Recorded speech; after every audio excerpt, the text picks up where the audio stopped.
Viral seorang pria borong KFC untuk anak yatim dan piatu. Tidak semua anak-anak memiliki akses untuk merasakan makanan di gerai restoran cepat saji. Terkadang ada yang menganggap bisa makan makanan cepat saji seperti Kentucky Fried Chicken adalah kemewahan luar biasa. Nah, baru-baru ini viral di media sosial.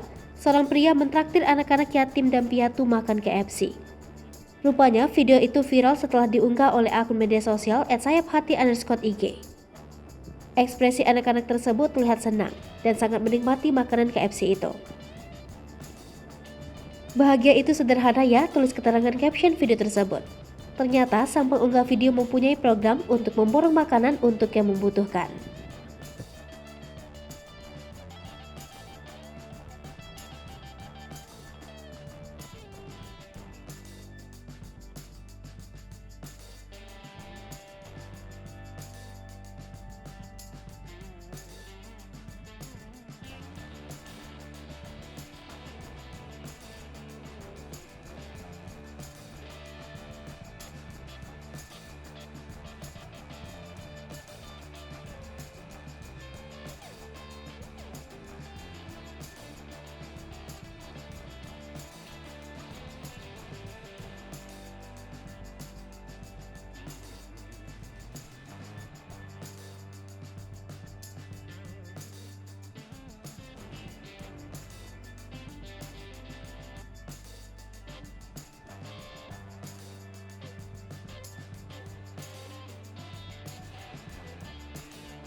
Hai pemirsa Sri Popo TV, jangan lupa komen, like, dan subscribe, serta tonton terus berita-berita terupdate lain